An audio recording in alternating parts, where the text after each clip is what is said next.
Olá pessoal, sejam muito bem-vindos ao 11º episódio do podcast Rumo à Excelência.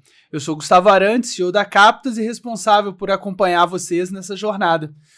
Na Captas, a gente acredita fortemente que todo negócio só prospera com pessoas certas. Mas no papo de hoje a gente vai falar sobre pessoas, estratégia, decisão e coragem. E eu estou muito animado para a conversa de hoje. Bom, sem mais delongas, vou apresentar o nosso convidado.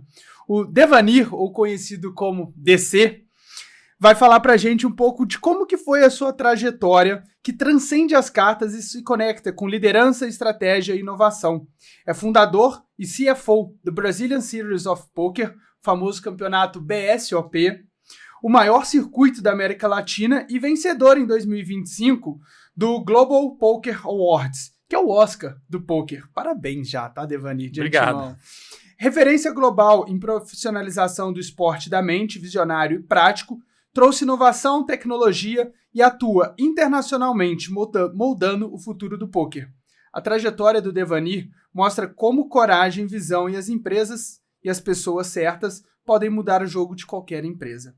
Vamos explorar um pouco dessa mente inquieta agora. Devanir, seja muito bem-vindo ao podcast Rumo à Excelência. Obrigado, Gustavo. É um prazer contar um pouquinho do nosso universo, né, do meu mundo aí, da trajetória, que é um pouco diferente, né, no Brasil, né? Não tem muito. Então, vamos lá. Vamos falar um pouquinho de poker também. Que maravilha.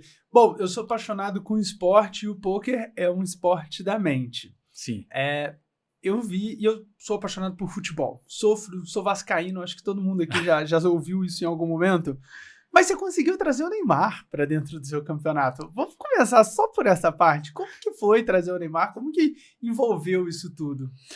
Cara, primeiro de tudo, poker é muito legal, cara. Então, para quem não conhece, é muito gostoso, muito divertido.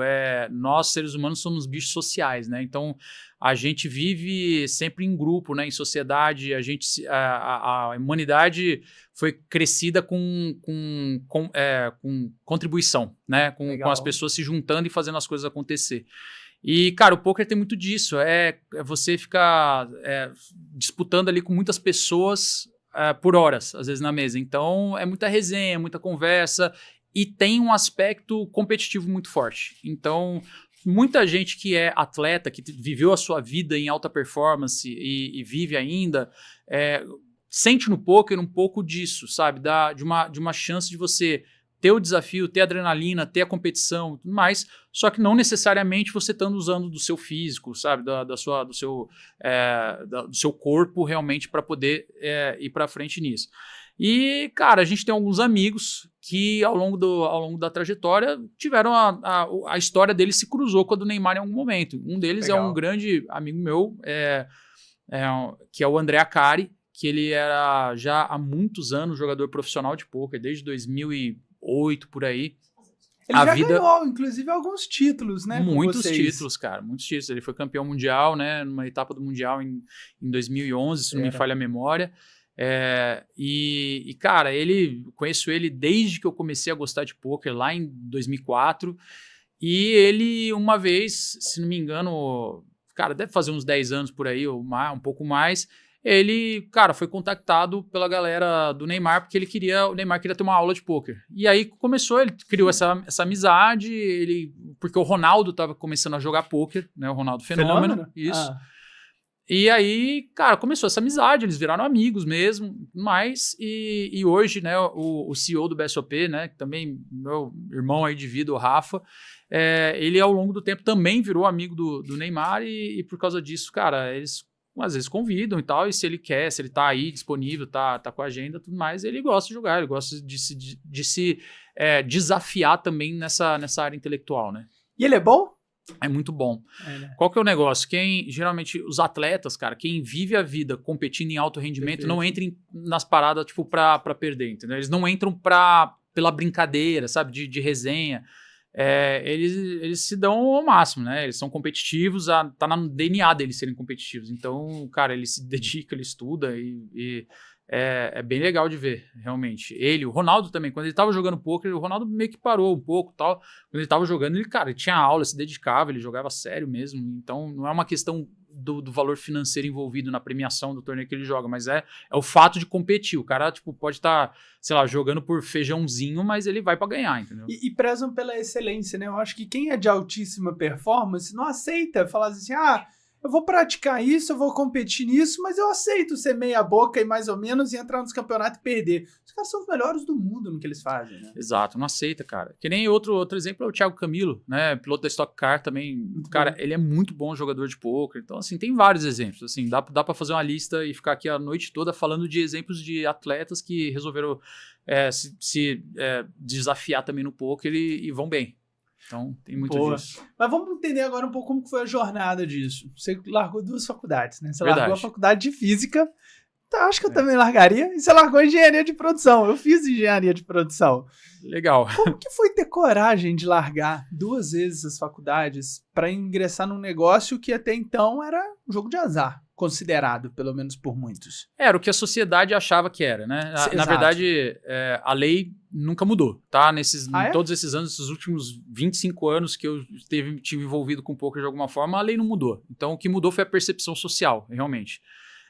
Então, o que acontece cara, entrei na faculdade de física, né, na Unicamp, e o que eu descobri, assim, eu sempre gostei muito mais da área de exatas, realmente, na escola, e o que eu descobri foi que física eu considero a medicina das exatas. Por quê? Porque, assim, para você ser médico, você não basta você querer, você tem que realmente ter uma paixão por aquilo. Pô, você faz um juramento, a sua vida se transforma em ser médico mesmo. E você vai cuidar dos outros seres humanos. E, cara, na física tem um paralelo disso, porque você tem que ter uma paixão muito grande. A sua paixão pelo conhecimento, por descobrir como o universo funciona, ela tem que ser maior do que tudo. E eu vi que não era para mim essa pegada. E para muita gente, não era exatamente o que eu queria. Foi quando eu descobri o curso de engenharia de produção. Então, eu saí do curso de física muito mais para me encontrar profissionalmente mesmo. Legal. E entrei no curso de engenharia de produção e aí eu me encontrei mesmo. Cara, eu adorava, era fanático pelo que eu estava estudando. Cara, senti um prazer enorme em todas as matérias. Estava realmente devorando tudo, mas todo o conhecimento. Quem vem da física, eu imagino que seja bem legal mesmo. Quem foi só legal, entra na engenharia já é ok. Mas pra quem vem da física deve achar bem mais legal. Foi mais legal, com certeza. Foi muito divertido, foi uma época boa. E eu tava curtindo muito, só que quando, nessa transição de física para engenharia de produção, foi na hora que eu comecei a trabalhar com poker, nesse meio do caminho. E quando eu tava no meio do curso de engenharia de produção, o negócio, né, com o BSOP começou a ir bem. E foi num momento que eu tava já, assim, ele tava tomando tanto tempo e atenção da minha vida que eu já não tava sendo difícil conciliar. E eu falei, cara, não vai dar para equilibrar os 2 pratos, um deles vai cair logo, logo. E foi aí que eu conversei com meus pais na época, conversei com a minha mãe, ela falou, olha, você ainda tá na idade de errar, né, então, cara, vai lá, tranca a faculdade, testa e tal. Que legal. O meu pai foi um pouco mais conservador, ele não gostou nada da ideia, né, de assim, cara, você vai mexer com poker, tipo assim, que é isso, sabe? Na cabeça dele era algo errado. Mas eu resolvi, cara, tentar, pelo menos eu tranquei a faculdade. Só que daí eu nunca mais voltei, né? As coisas começaram a se desenvolver e ir bem. Então, aí estamos aqui agora. Baita coragem, parabéns. Isso foi em 2004, mas a BSOP mesmo surgiu em 2006. Essa transição na faculdade já foi mais pra frente, né? Tá. O BSOP nasce em 2006. Eu e meus amigos, a gente começou a fazer torneios de poker em 2004. Porque, cara, a gente era apaixonado por poker, a gente queria poder jogar poker. Então, a gente não tinha, cara. E aí a gente falou, pô, a gente quer se divertir, fazer uns torneios, juntar os amigos. Então, foi muito, muito menos numa pegada empresarial e muito mais a gente quer se divertir, a gente quer ter onde a gente se divertir. Legal. E depois a gente começou a ver que no resto do mundo isso era um negócio, isso era um mercado, isso era eventos que já existiam e tudo mais. E aí a gente começou a olhar um pouco e transformar isso num negócio, né? Mas começou muito mais orgânico do que realmente um plano de negócio, sabe? Tipo assim, não tinha isso, não tinha um business plan, aonde a gente queria chegar, não existia. E o que você viu que você falou assim, cara, dá para tracionar esse negócio? Cheguei num patamar que eu vou abandonar a faculdade porque eu vou me dedicar 100% à BSOP, mas qual foi um gatilho que te instalou? Foi faturamento? Foi número de eventos? Foi busca de terceiros? O que foi? Lucro? Dinheiro no bolso já começou a pingar bastante? Não, dinheiro no bolso não pingava muito não nessa época. Na verdade era bem pouco até. Mas o que isso mudou? aconteceram algumas coisas, todas foi, sei lá, os planetas se alinharam, em 2009, em que a gente já tinha um amigo nosso, cara, que também é outro irmão que a vida me deu, que é o Igor, e ele começa com a nossa história lá atrás, em 2004. Tá. Ele passa um tempo em outros caminhos, né, profissionais da vida dele e tal, mas ele começando a empreender no mundo do poker. E aí, em 2009, a gente se junta de novo e ele já era um empresário muito bem sucedido. Ele começa a história dele com uma rede de escolas de inglês que ele vende para o grupo Wizard e tal. Então, ele faz um primeiro negócio e ele começa a empreender em coisas relacionadas ao poker. Também por uma paixão, gostou pra caramba, a gente começou a jogar junto e tal. E aí ele vem e adquire um pedaço do BSOP e foi aí que ele traz realmente uma visão muito mais empresarial e não, vamos pegar isso com um negócio, vamos fazer ele crescer, isso é um negócio que tem potencial, a gente vive num mercado muito grande, né? O Brasil é um oceano azul, na época absolutamente azul, e vamos tentar transformar isso. E aí ele traz também uma outra pessoa para a nossa equipe, que é a Lara, que ela era especializada, formada em turismo, especialista em eventos, para transformar um bom torneio de pôquer que a gente fazia realmente num evento. E aí, cara, as coisas mudam muito, porque ele traz investimento, ele traz um pouco mais de organização empresarial, administração e tudo mais. Então, ele acabou sendo minha faculdade, né, no final das contas. Ele foi realmente um grande mentor, aí, uma escola impagável, quase, né? E é aí que realmente muda muito a chave. Só que desde o início, você imaginava que você fosse chegar num patamar desse, de ganhar um prêmio mundial de pôquer, por exemplo? Não, a gente não imaginava porque, assim, a magnitude do mercado brasileiro comparado com qualquer coisa fora eram ordens de magnitude diferentes, entendeu? Era muito pequeno, muito incipiente ainda.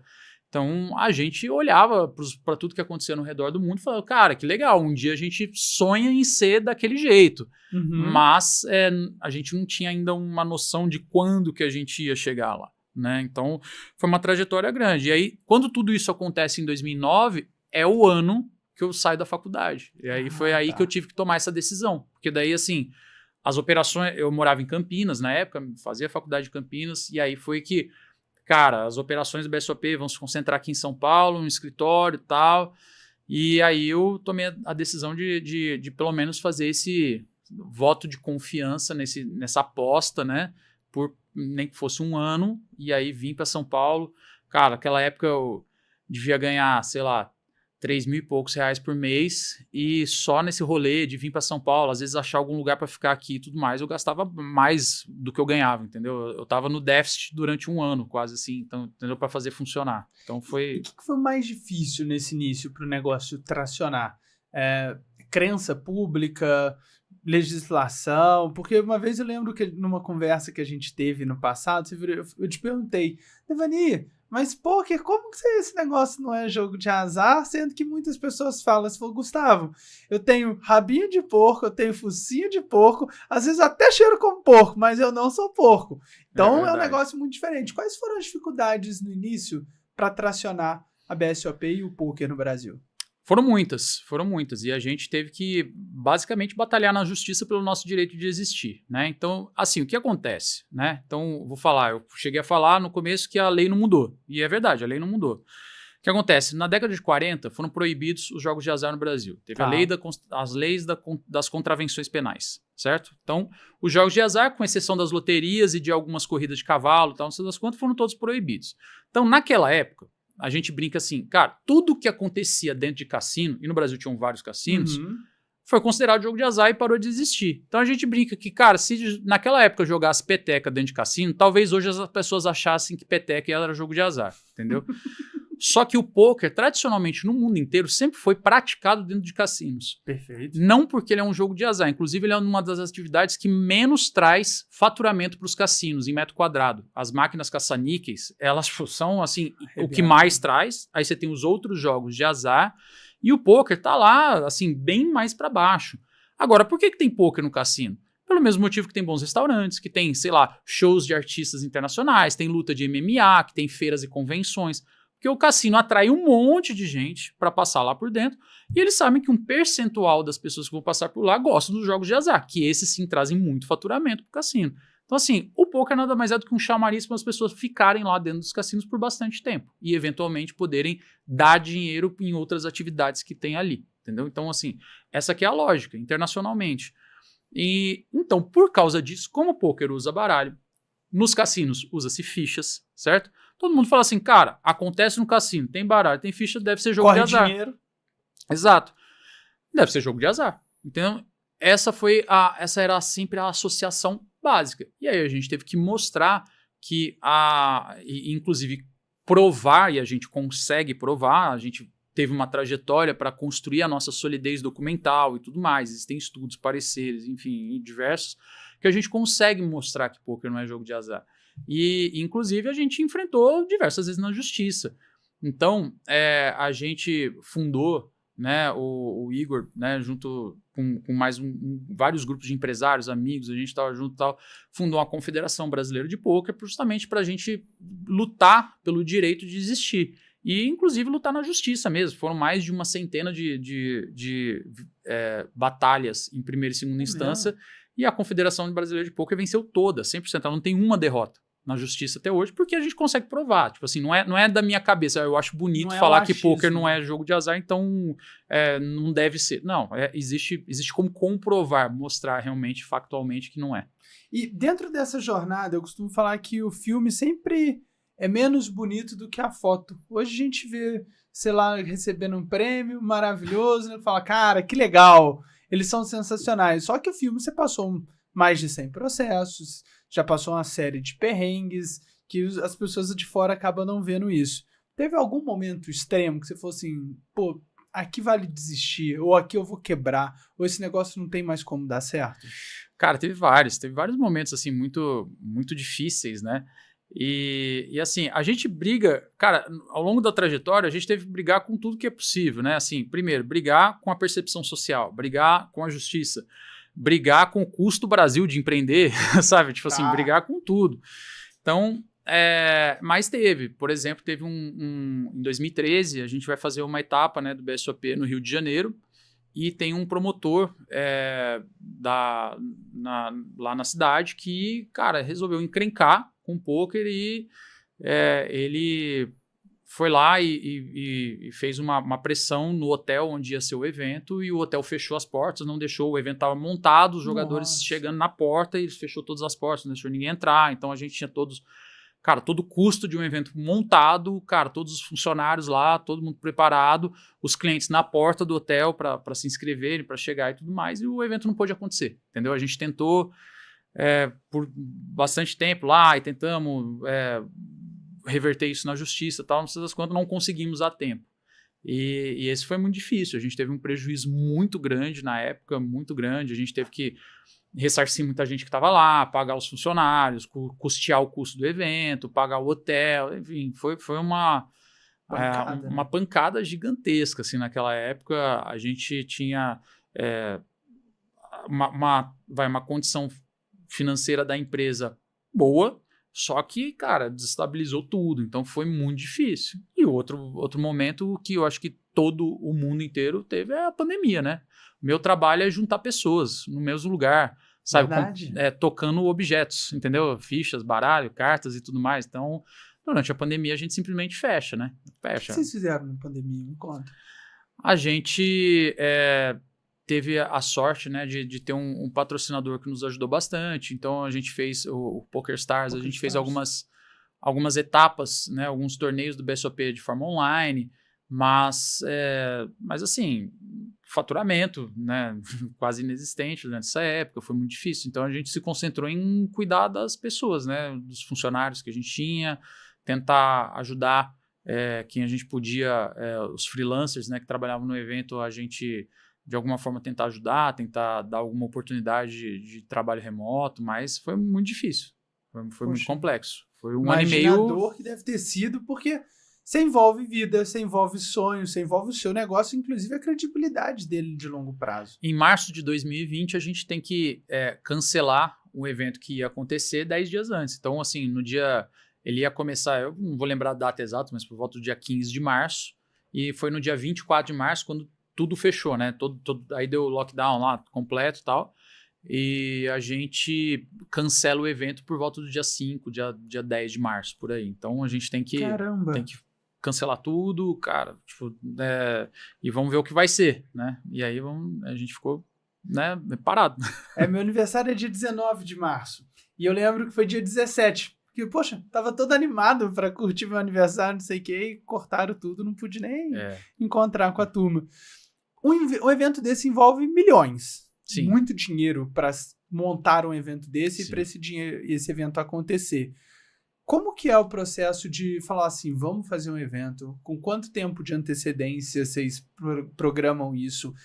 A maioria desse dinheiro vem de inscrição, vem de patrocínio. Como que é a jornada para o evento acontecer?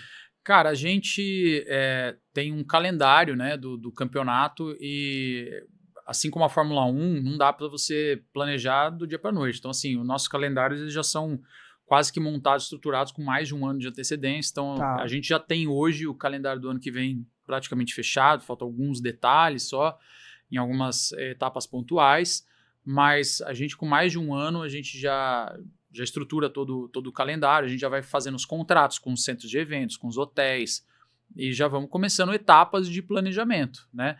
E assim, como toda empresa em crescimento, a gente tem os nossos desafios internos de organização. Então, durante muitos anos, até pouco depois da pandemia, até 2023, por aí, a gente sempre foi uma equipe muito pequena, muito enxuta e extremamente operacional. Então, tanto eu quanto a Lara, né, que ela entra em 2009, é minha esposa, né, hoje, minha sócia também. Então, ela é a COO, né, da operação, ela bota realmente o evento de pé.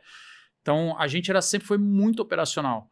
E aí a gente começou a realmente a crescer a equipe e tudo mais. Então, a gente conta também com os desafios de cada vez mais tentar criar os processos internos para estar realmente com mais antecedência, com um planejamento mais correto, mais afinado, né, para ter menos surpresas possíveis. Mas, cara, o maior evento que a gente faz, né, que é o nosso final da temporada, que é o BSOP Millions, em novembro, aqui em São Paulo, cara, a gente, assim, trabalha, a gente já está super debruçado nele, entendeu? Então assim, a gente, como tem muitos eventos no ano, a gente começa a pensar nele no começo do ano, mas assim, pensar ainda meio distante, mas a gente se debruça mesmo agora, no começo do segundo semestre. Caramba, a gente está em agosto e vocês já estão trabalhando num evento pesado em novembro. Mas ele é o nosso carnaval, entendeu? Tipo, quem trabalha na Marquês de Sapucaí trabalha o ano inteiro para fevereiro. A gente basicamente trabalha o ano inteiro para novembro. E um evento de pôquer, a maior parte da receita é de patrocínio, é de inscrição? De onde que vem a maior parte do dinheiro do evento?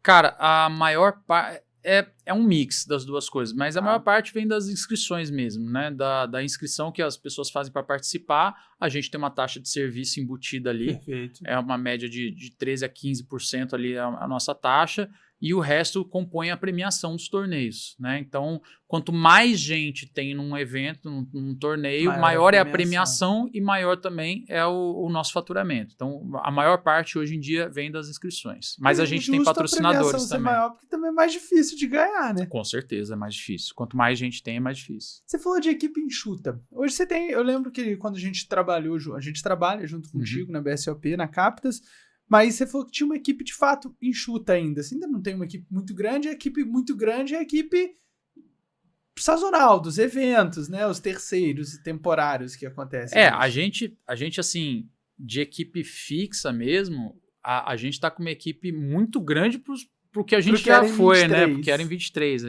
A gente sai da pandemia, a gente era um time de 7 pessoas. Tá. Hoje nós estamos com 45.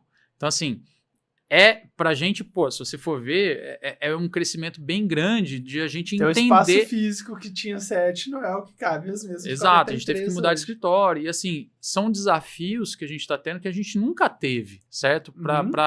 Cara, começa ali com 7 pessoas, assim, pô, você tá ali na mesa do lado, eu falo com você, fala com o outro, assim, cara, a comunicação é mais fácil. Quando você tem 40, 45 pessoas, a comunicação começa a ter que ser mais pensada e mais estruturada. Já é um desafio por si só. Mas quando a gente faz os eventos, é um exército de freelancers, realmente. Como todos os eventos, né? De casamento a Rock in Rio. Tem muito temporário, tem muito freelancer que é contratado. E no nosso caso, a gente tem uma coisa específica, que são os freelancers com treinamento para fazer poker funcionar.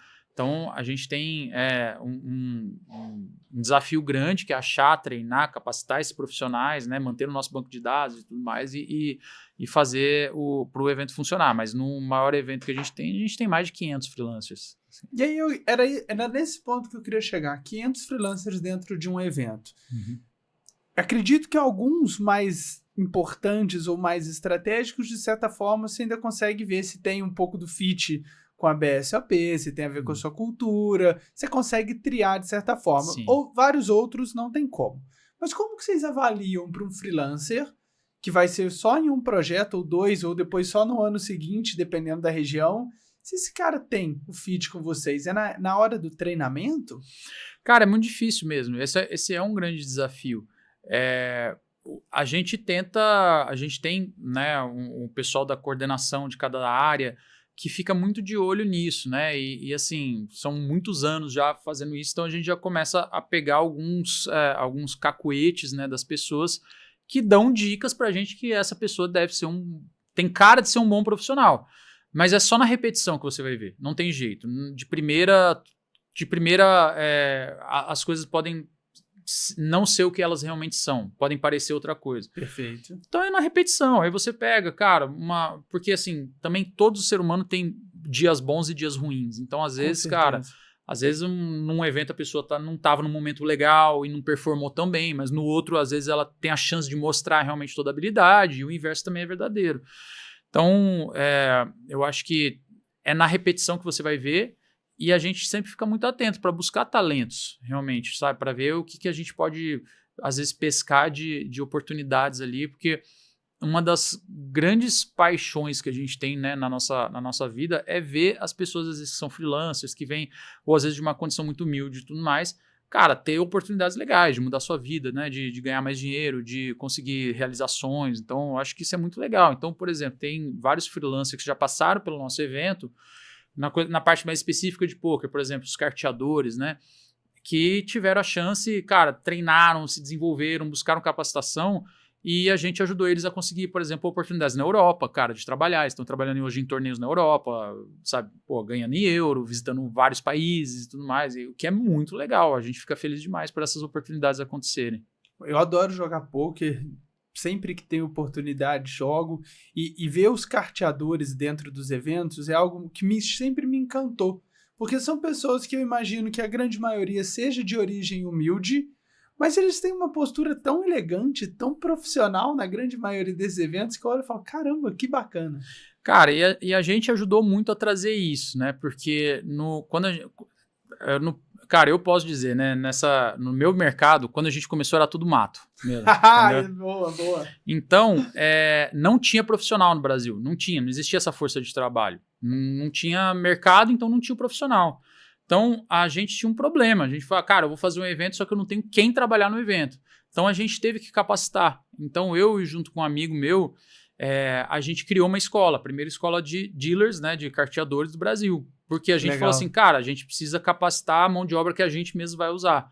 Então, começaram a surgir clubes de poker pelo Brasil inteiro. A gente falou, bom, então a galera, como o nosso trabalho é eventual, é freelancer, né, não é o dia a dia, e tem hoje vários clubes surgindo no Brasil inteiro, os caras vão conseguir arrumar emprego mais rápido. Então, a gente criou a escola. E aí, esse meu amigo, ele continuou depois com a escola. Eu saí dessa sociedade porque eu não estava conseguindo ajudar mais ele a dar atenção no negócio, mas a escola ainda existe, né, que é a Dealer Pro. E, cara, formou hoje boa parte dos bons profissionais hoje do Brasil. A gente criou método, criou tudo, criou material e tal, e, cara, falamos, vamos capacitar a galera. E aí a gente mesmo usava a mão de obra que a gente capacitava. Pô, parabéns. Baita evolução do negócio. Foi legal. E é uma profissionalização como um todo, né? Não só do evento, não só do dealer, você tem toda a profissionalização da área. É verdade. Não tinha cadeia produtiva, cara. Qualquer coisa que eu quisesse comprar, não tinha no Brasil. Não tinha uma empresa que fizesse mesas de poker. Eu podia pegar um marceneiro e fazer, cara, quero uma mesa nesse formato, tal, não sei das quantas. Beleza. A gente tinha baralho, porque a Copag é centenária, beleza. Mas a Copag não tinha ainda uma linha de baralhos específica voltada para poker. Isso a gente ajudou junto com eles a desenvolver, testar produtos, materiais, formatos. Ignorância minha, o que muda o baralho? Desculpa. Cara, às vezes o formato, a durabilidade, o tipo, né, de material que ele desliza melhor na mesa ou não, entendeu? Então tem diversos... aí vem engenharia de materiais, né, de produto, de produção e tudo mais, o quanto que ele dura, se ele estraga fácil, sabe? Se ele perde a tinta fácil e tudo mais. Tem uma série de detalhes, né? Então, assim... A gente só tinha baralho, o resto tudo tinha que comprar fora, tinha que mandar fazer de alguma forma. Bom, qual que é o futuro da BSOP? Agora que vocês chegaram, talvez eu acredito que no maior ranking, na maior evolução, no melhor cenário de vocês, tem um ponto de chegada, Devanir? Ou você não tem ambição de falar assim, Gu, esse é meu ponto, o céu é o limite? Cara, não, a gente tem muita ambição ainda e acho que a gente está só começando, na verdade. Que bom. A gente tem planos bem ousados até, eu acho, e o nosso próximo grande desafio é muito mais a internacionalização da nossa marca. A gente transformar o Brasil, o nosso evento BSOP Millions especificamente, em um dos Grand Slams do poker internacional. Então, assim, existem grandes eventos no mundo que estão no calendário dos grandes profissionais internacionais. Então, assim, cara, os Neymar, os Tiger Woods do poker, entendeu? Os caras têm o calendário anual deles, tá? Então, assim, cara, em maio tem um grande etapa do Campeonato Europeu que é em Monte Carlo. Perfeito. Aí você pega em julho, é o Campeonato Mundial em Las Vegas. Aí, em setembro, é uma outra etapa do Campeonato Europeu em Barcelona. Então, assim, você tem essas etapas e a gente quer transformar, nosso grande desafio hoje é transformar com que o Brasil esteja ali, assim, cara, em novembro eu tenho que ir pro Brasil, porque lá tem um campeonato super relevante, importante para minha carreira e tudo mais, eu preciso lá disputar esse campeonato. Então, essa que é o nosso grande desafio aí para os próximos anos. Pô, baita desafio, legal. Mas como que é, na sua cadeira de CFO, de fundador também da BSOP, a rotina? Como que é um dia a dia do Devanir? Que eu acho que muita gente deve se perguntar isso também. Cara, num dia normal, eu primeiro eu faço questão de levar meu filho na escola, né, o meu mais velho na escola, e depois, quando eu chego no escritório, é muito mais uma rotina mesmo de... boa parte das nossas atividades envolvem planejamento para um evento futuro, ou fazer acompanhamento, fechamentos de um evento que acabou. Então, como eu faço, eu tenho sobre a minha área, na verdade, apesar de ser oficialmente o CFO, eu tenho 3 grandes áreas de responsabilidade, né? Eu faço a gestão da parte financeira, da parte jurídica e compliance, Perfeito. E também de todas as operações de poker. Então, assim, a parte técnica mesmo do jogo acontecer, do torneio acontecer, está também sob a minha direção. Então, a gente faz eu faço durante os meus dias muitos touch bases assim com cada um dos heads de cada uma das áreas. Então, eu tô ali junto com o pessoal do financeiro, acompanhando, cara, fluxo de caixa, fazendo os reports, sabe, olhando dados das últimas etapas, vendo como é que tá todos os nossos indicadores e estruturando e atualizando nossas metas realmente do ano, do semestre. Juntamente com a parte jurídica e de compliance, a gente está agora num grande momento, cara, de organização interna mesmo, sabe? Com crescimento vem um pouco de caos. Então a gente está, cara, sabe, organizando um pouco a casa, vendo se realmente tudo que a gente poderia estar fazendo, está fazendo bem. E aí vai vir agora uma reforma tributária que vai começar a entrar em vigor a partir do ano que vem. Então, a gente está começando a estudar e se preparar para isso, quais são os impactos no nosso setor, na nossa operação. Então, a gente vai começar a olhar agora para isso, junto com também com escritórios de apoio, né, da parte fiscal tributária. E na parte de pôquer, a gente realmente está preparando os calendários de torneios específicos de cada uma das etapas, vendo o que está acontecendo ao redor do mundo, entendeu? Quais são as modalidades, os tipos, os estilos de torneio que estão acontecendo, regras diferentes que às vezes surgem, entendeu? Então, sempre o dia a dia é muito isso, é a gente eu acompanhar com os heads de cada uma das áreas, os passos de planejamento que a gente está. Fora isso, né, a gente faz reuniões muito constantes no nosso C-Level lá para realmente, cara, alinhar todos os passos que cada uma das equipes estão dando no nosso planejamento estratégico. Eu acho que isso é o principal, do nosso dia a dia. Pra gente, que é uma empresa de recrutamento, os hard skills estão bem claros aí da sua necessidade, da sua cadeira. E os soft skills também, né? Porque tem que ter ambição, tem que ter organização, tem que ter planejamento, tem que ter curiosidade, liderança. Isso aí eu acho que faz parte total do seu dia a dia. Cara, tem que ter um pouco de tudo mesmo, mas assim, assim, parece, do jeito que eu falo, parece muito mais organizado, estruturado do que realmente no dia a dia, né? No dia a dia as coisas saem errado, gente passa mal, a vida acontece, sabe? O carro não funciona, um funcionário tem um problema, sabe? Então, assim, cara, um banco que sai do ar, sabe? Sei lá, um Pix que volta. Tem um monte de coisa que acontece no dia a dia. Então, muito da vida de empresário é você gerenciar crises. E às vezes as crises são pequenas, é microcrises, sabe? Que o pessoal levanta a mão, pô, me ajuda a ver o que eu faço desse lado. E aí a gente vai navegando tudo isso, né? E além disso, cara, a gente trabalha com o setor de eventos. E não é porque é de poker, não. Qualquer evento é o ramo do imprevisto. Cara, de novo, de casamento ao Rock in Rio. Todo evento tem imprevisto. Você lida com pessoas, você trabalha assim com juntar gente e tal, tudo mais. Sempre vai ter alguma coisa, porque pode ser as coisas mais diversas do mundo, cara. Você faz um evento que se depende das pessoas chegar, se tiver um dilúvio aqui em São Paulo, as pessoas não chegam. E aí é um imprevisto. Só que também, assim, você tem gente de todos os jeitos. Aí alguém pode estar lá dentro que tinha um problema coronário e ele infartar, sei lá, entendeu? Você tem que ter a rede de apoio ali e tudo mais. Então, cara, tem de tudo, né, em evento. Tem que se cercar de minimizar os efeitos negativos dos eventos. Exato. Dos imprevistos. Você tem que estar muito preparado para risco, né? E assim, o mercado de eventos não é para todo mundo. O mercado de eventos muitas vezes choca as pessoas. E por quê? Porque, cara, evento é isso. Como é imprevisto, às vezes você não come na hora que você queria comer, você não dorme as horas que você queria dormir, entendeu? Então, cara, você tem um balanço ali de estresse, de cansaço com adrenalina. É legal.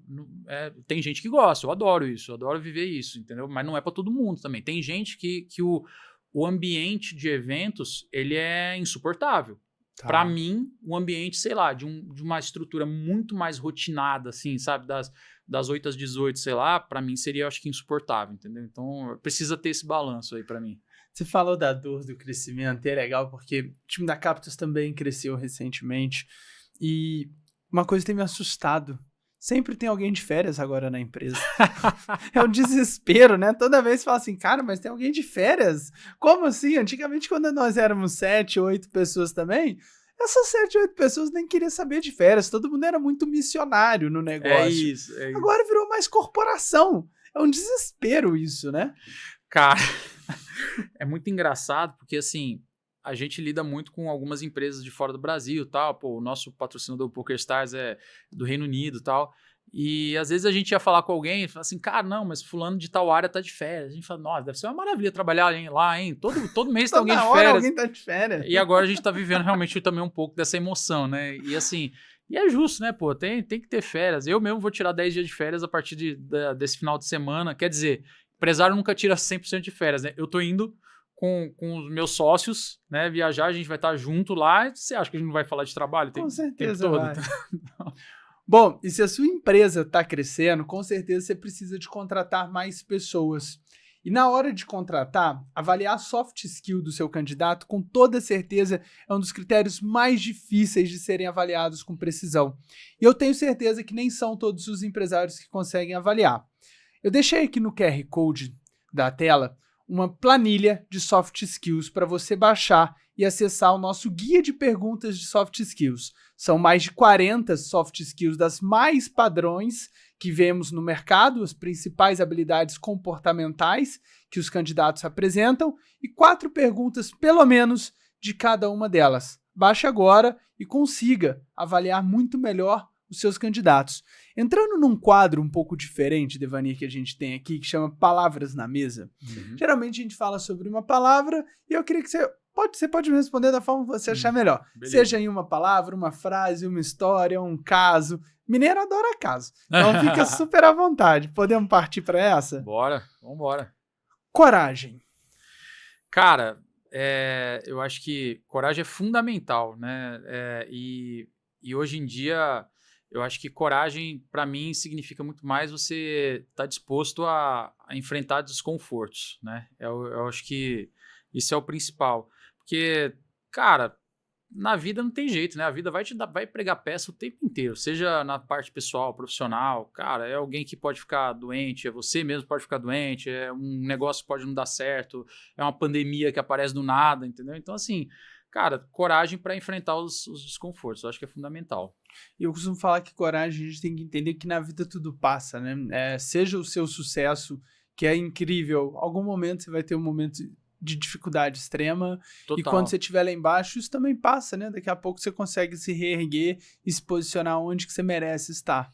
Cara, eu não sou um cara ultra religioso, mas eu acredito que realmente a gente na vida, né? Deus dá pra gente a cruz do tamanho que a gente consegue carregar. Perfeito. Entendeu? Concordo. Então eu acho que assim, por mais que o desafio pareça intransponível, existe uma forma de ultrapassar, entendeu? E assim, nem sempre é fácil, mas precisa ter também buscar as formas de ultrapassar.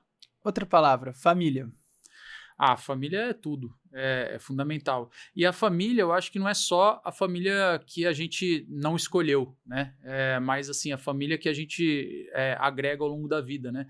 Então, hoje eu tenho a felicidade enorme, né, de ter minha família, minha esposa, a Lara, meus 2 filhos, né, o Pedro e o Daniel. E tem a família, cara, que a gente vai juntando. Cara, eu tenho irmãos aí que a vida me deu, né, ao longo dos anos e viram parte indissociável de quem a gente é. Sonhos. Cara, tenho alguns, e eu acho que a gente precisa ter sonho. Se a gente não tiver sonho, se a gente não tiver um alvo, né? Assim, cara, não tem pra que sair da cama todo dia, entendeu? Então, assim, precisa ter um alvo, precisa ter sonho. Eu adoro sonhar. Nossa, o tempo inteiro. Desde sempre. Desde aqueles sonhos malucos, assim, você olha lá, Mega da Virada, 300 milhões. Fala assim, nossa, olha só, vamos fazer os sonhos já da Mega da Virada. Até os sonhos mais simples, mas tem que ter. BSOP.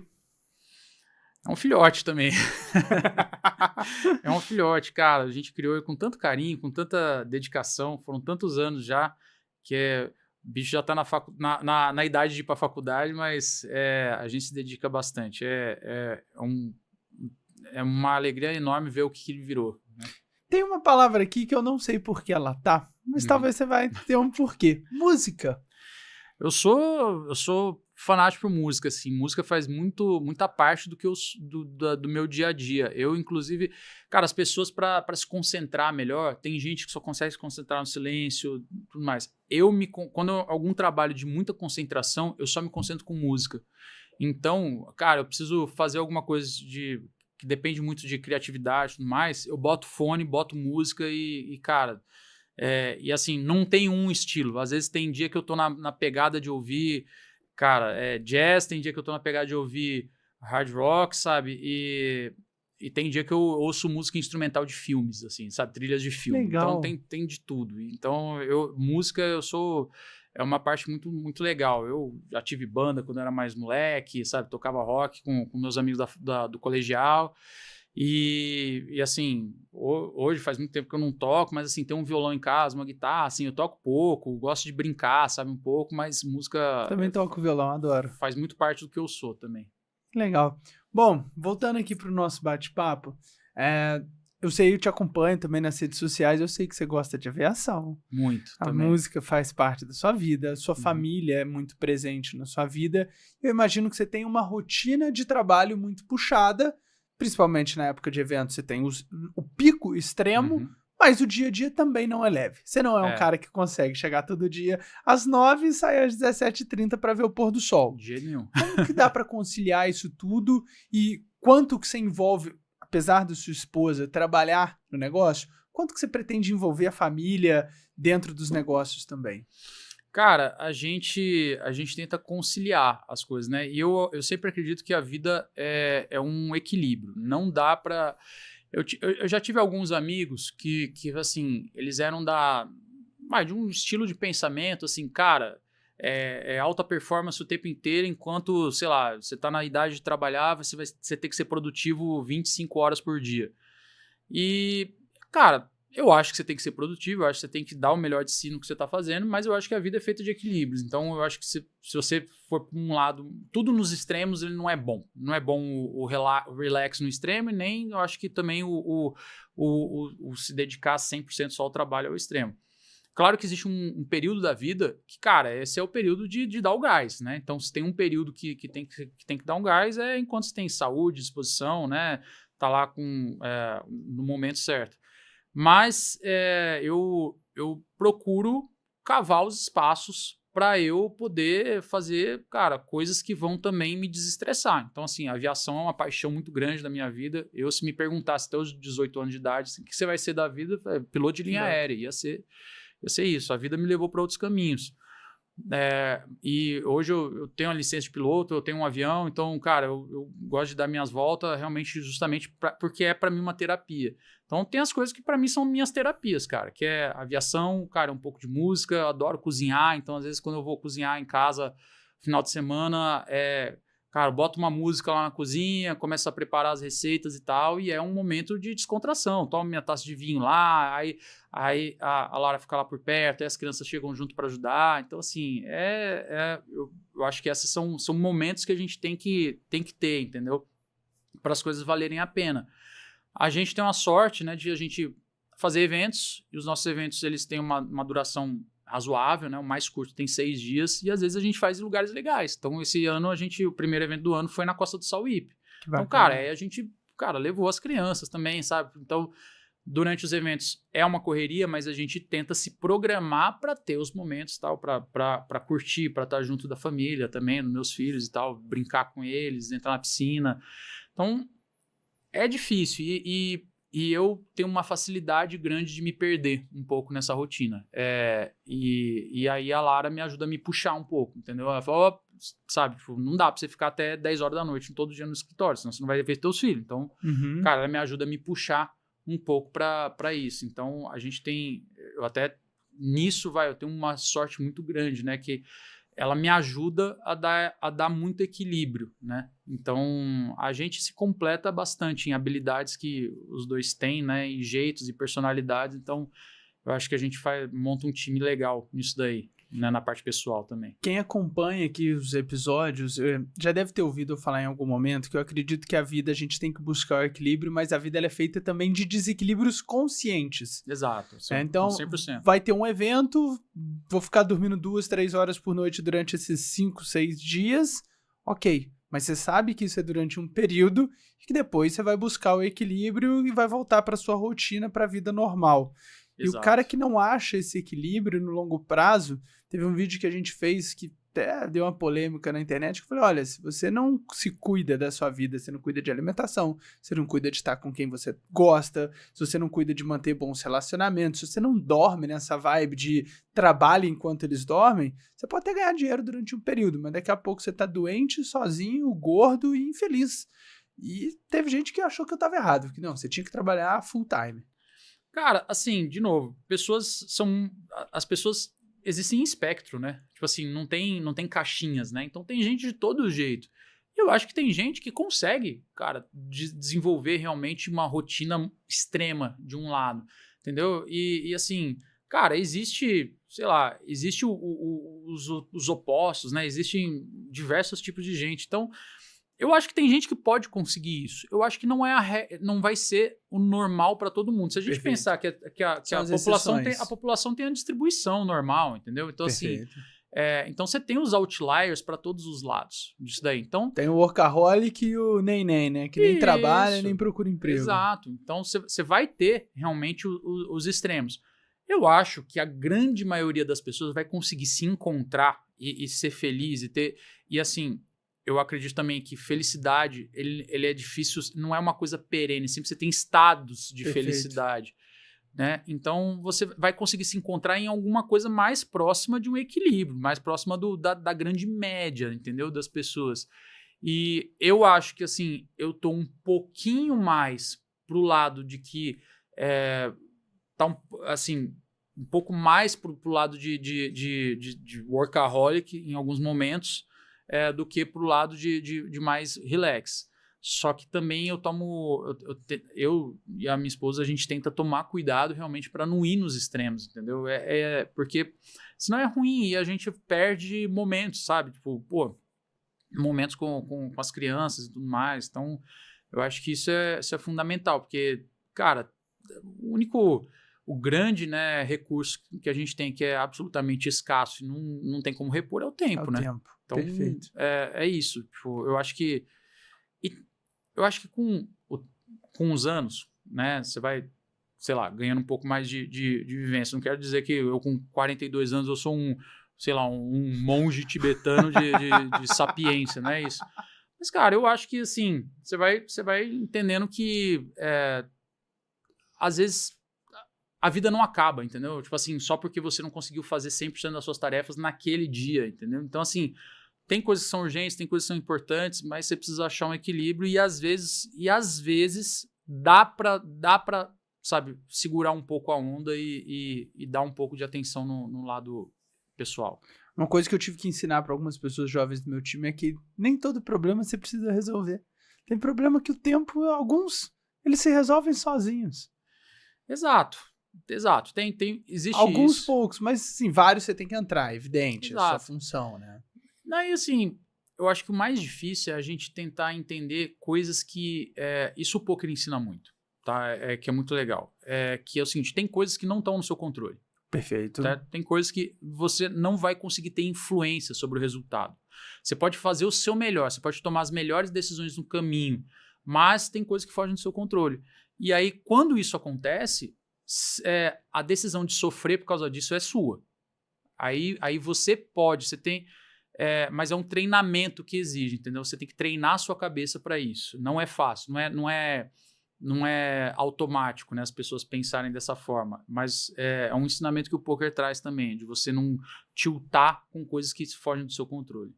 Você falou que você teve uma sorte muito grande de trabalhar com a Lara e ser marido da Lara. Como que é conciliar a vida amorosa com a vida profissional? Porque imagino que, eventualmente, ela cuidando de eventos, você cuidando da parte financeira, vão ter coisas que vocês vão discordar no trabalho que, às vezes, vocês querem levar para casa, ou vocês conseguem separar isso muito bem? Cara, como todo sócio, a gente discorda o tempo inteiro, a gente quebra o pau na PJ o tempo inteiro. Tá? Então, assim, é normal. O que acontece? Eu tive uma grande sorte de trabalhar com a Lara, de também compartilhar a minha vida com ela, porque eu acho que a sorte não está nesse ponto, não está de eu trabalhar com ela. A sorte é do jeito que são nossas personalidades. Legal. É muito difícil, tá? Eu não falo isso como se fosse um mundo cor-de-rosa, não. É muito difícil você ter o nível de convivência que a gente tem, porque a gente mora junto, a gente acorda junto, a gente, sabe, vive junto, trabalha junto, volta em casa, estamos junto de novo. A enorme maioria da população mundial não tem esse nível de convivência. Nem mãe e filho tem toda essa convivência. Porque chega uma hora que o filho vai para a escola, a mãe vai trabalhar e tudo mais, depois volta. Então, assim, é intenso. E por ser intenso, exigiu muito trabalho. A gente precisou realmente criar a nossa forma de lidar com isso, né? E eu acho que a gente teve a sorte de as nossas personalidades combinarem, né, de certa forma, para isso dar certo. Mas não é fácil, dá trabalho. A sociedade numa empresa já é um casamento. Perfeito. Certo? Já é. Então, quando você tem um sócio, você casou, certo? Você pode não ter o lado amoroso, né, carnal, mas você casa com essa pessoa, com os defeitos e com as qualidades. Então, é como se a gente tivesse casado ao quadrado. Nós somos sócio e casado mesmo. Então, é uma potencialização de tudo que pode ter de problemático. E aí a gente tem que gastar o quadrado de esforço para não deixar isso desestruturar a nossa vida. Nem na empresa e nem em casa. Pô, é difícil. Baita desafio, mas é um muito desafio, legal. É um desafio, mas... e assim, de novo, não é para todo mundo, sabe? Tipo assim, eu acho que a grande maioria das pessoas que eu conheço não daria tão certo nisso daí. Por causa dos temperamentos, por causa das personalidades e tudo mais. E assim, você tem que estar muito disposto a fazer dar certo. E essa é uma resposta que nitidamente não existe certo e errado, Não né? tem, é o que é certo pro não tem Devanir, é fórmula. o que é certo pra Lara, é o que é certo pro Gustavo, é o que é certo pra Érica, minha esposa. Não tem fórmula, tanta fórmula secreta. Mas dentro do empreendedorismo, eu tenho certeza que você, tendo sociedades, tendo outros casamentos, entre muitas aspas, com outros sócios, você aprendeu alguns valores, você evoluiu em muita coisa e você tem o Pedro Daniel dentro de casa, né? Que de aprendizado de negócio que você pretende levar para a criação e formação tanto do Pedro quanto do Daniel? Olha, eu acho que assim, a vida de empreendedor me ensinou muitas coisas, mas assim, coisas demais até. Eu acho que eu seria uma pessoa completamente diferente se eu tivesse talvez assim, terminado minha faculdade e estagiado, sei lá, trabalhado em alguma empresa e tudo mais, se eu não tivesse tido a oportunidade que eu tive de ter os ensinamentos que eu recebi, né, dos meus sócios, do dia a dia, né, de trabalhar e tal. E o primeiro, eu acho que foi aprender realmente a gerenciar alguns conflitos. Eu acho que isso foi importantíssimo, né? Eu era uma pessoa muito avessa a confrontamentos, né? Quando eu comecei, então era assim mais, vamos dizer, de um lado mais tímido, mais, cara, boa praça. Se tivesse algum tipo de conflito, geralmente eu levava pior porque eu não queria me envolver, não queria, tá? Então eu tive que aprender a ser um pouco mais, ter um pouco mais de agressividade, né? Seletiva nessas questões. Eu acho que, principalmente, a lidar com os diferentes tipos de pessoa. Eu acho que lidar de uma forma franca, absolutamente verdadeira, mas com muita... Como é que eu posso dizer? Eu não queria soar piegas, mas assim, tipo assim, com carinho, realmente, pelas pessoas que trabalham com a gente. Uhum. Que eu aprendi... no começo, eu acho que eu era uma pessoa muito desagradável de trabalhar. Eu acredito, olhando meu retrospecto. Eu era uma Mesmo pessoa, evitando confronto? Eu era uma pessoa que eu não era agradável, entendeu? Assim, de ter por perto. E cara, quando eu ficava estressado, eu era o cara que ninguém queria estar perto, não tratava bem as pessoas e tudo mais. E eu aprendi que pra a gente ter um ambiente legal e para poder ter sucesso realmente, eu tinha que, cara, ter realmente um carinho e querer estar do lado das pessoas que iam estar do meu lado. Então, isso me fez enxergar os colaboradores, as pessoas, os times e tudo mais de uma outra forma. E isso eu acho que foi crucial, assim, no desenvolvimento. Então, saber como lidar com as pessoas, saber como resolver algumas crises, como lidar com sociedade, com sócios. E, principalmente, cara, a gente tem um mantra, assim, o melhor caminho é a verdade. Então, assim, cara, se eu não estou preparado para te falar a verdade, eu não vou conversar com você, porque assim, eu acho que não tem como, mentira sempre tem perna curta e cara, o melhor negócio que se faz é sempre com muita franqueza, tipo, eu acho que isso é o melhor dos ensinamentos que eu tive. Que legal. Eu costumo falar, você falou assim, olha, eu tenho que gostar das pessoas que eu lido porque para conseguir ser agradável com ela. E eu na Captas sempre eu falo, olha, eu só contrato quem eu toparia pelo menos um almoço com essa pessoa. Exato. Não ia ser alguém que fala, Gustavo, vamos almoçar. Eu falar, putz, vou levar minha avó no jiu-jitsu, vou dar banho no peixe, vou inventar qualquer desculpa para não ter que ir almoçar com essa pessoa. E uma vez que lá na Captas a gente começa a trabalhar e hipocrisia nenhuma, assim, entre certo e errado, a gente trabalha pelo menos 10, 12 horas, quase todo mundo, quase todo dia ali dentro do negócio. Se eu tiver que passar 10 a 12 horas com essa turma sem gostar de alguém que tá ali dentro, vai ser muito sofrido e o dia a dia vai ser péssimo. Exato. Eu acho que esse é o começo. E eu acho que onde que tá o pulo do gato? É que é o seguinte, para eu ter sucesso, para minha empresa ir bem, eu preciso que o time inteiro, que as pessoas que estão ali com a gente, eles estejam dispostos a doar o seu tempo, né, de forma produtiva, claro que remunerados, mas assim, a doar o seu tempo de forma produtiva para que aquilo lá seja bem. Então, por causa disso, eu preciso querer o bem deles, eu preciso querer, cara, desenvolver essas pessoas, eu preciso querer que essas pessoas, cara, tenham um futuro melhor, que elas consigam realmente alcançar os seus sonhos, cara, ganhar mais dinheiro também. Então, quando a gente investe realmente em querer que essas pessoas atinjam os seus resultados pessoais, seus sonhos, seus objetivos, eu acho que esse jogo fica mais fácil de ser jogado, sabe? Porque quase que assim, você alinhou os interesses. Porque assim, quando o seu interesse ele é só seu como empresário, o interesse do funcionário ele é só dele como funcionário, pode ser que haja conflito. Pode ser que haja conflito, mas assim, se eu te ajudar a você realizar o seu sonho e nesse caminho você realiza o meu, cara, tem mais chance de dar certo. Então, eu acho que essa é uma coisa que a gente aprendeu muito lá a ver. E, cara, é assim, usando uma frase famosa aí, né, de personalidades do mundo do negócio, cara, eu acho que eu também aprendi que não tem elogio mais sério que dinheiro, cara. Eu acho que é isso. Verdade. No final das contas, todo mundo tá querendo, cara, ir atrás de dar uma condição melhor para sua família, de realizar seus sonhos. Então, a gente tenta seguir realmente esses princípios. E o ser humano é egoísta por natureza e eu não acho errado, né? Assim, você tem que pensar na sua família, você tem que pensar no seu futuro, você tem que pensar no que é importante para você.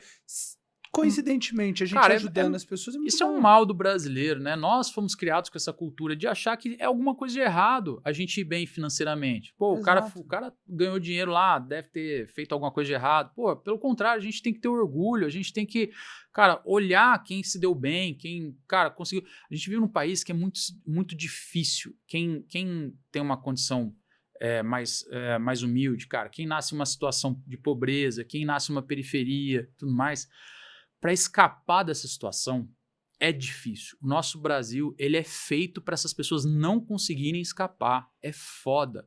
Então, assim, cara, a gente tem que olhar os exemplos quando as pessoas, cara, conseguem mudar o seu padrão de vida, conseguem subir, ascender socialmente, cara, dar uma condição melhor para sua família. A gente tem que olhar e falar assim, sensacional, entendeu? Nós temos que começar a olhar pro cara que é o dono da padaria, cara, o cara que acorda todo dia 4 horas da manhã para fazer a vendinha dele lá e tudo mais, e enxergar esses caras como heróis, né? Realmente são esses caras que empregam, que tiram a pessoa da pobreza, entendeu? Que empregam a pessoa da faxina, que empregam a pessoa que vai fazer o cafezinho, o padeiro e tudo mais, entendeu? Então, assim, esse é um problema do Brasil, mas eu acho que a gente tem que aprender realmente que tá tudo certo em a gente querer ganhar dinheiro. A gente pode ajudar as pessoas ganhando dinheiro e fazer elas ganharem dinheiro também. E o Brasil, qualquer país, sem os empresários, esse negócio não vai para frente. Eu participo de alguns grupos de empresários e hoje, exatamente hoje, foi legal você comentar isso, teve um grupo de empresário que uma pessoa mandou uma mensagem falando, pessoal, tô com um dilema aqui na empresa, queria que vocês me ajudassem a resolver, porque eu não sei como sair dessa. Eu troquei de carro, comprei um carro novo e agora tá tendo um bafafá na empresa que eu troquei de carro e já que eu tenho dinheiro para trocar de carro, eu não devia trocar meu carro, eu devia aumentar o salário dos funcionários. Como lidar com isso? Cara, várias opiniões e a verdade principal é que bom que você pode trocar de carro, cara. Exato. Parabéns. Você conseguiu construir, ninguém trabalha na sua empresa obrigado, todo mundo que está na sua empresa recebe um salário, todo mundo que está ali pode sair e abrir uma empresa se quiser, exceto os que estão com nome sujo, às vezes não vão conseguir, mas a maioria ali pode sair e abrir uma empresa, correr o risco que você correu, porque hoje o nego vê a Captas ali e fala, é lindo, mas bicho, quantas vezes eu já chorei dentro do banheiro com medo desse negócio quebrar, né, velho? Exato. Então, nada mais justo do que colher algum fruto depois também.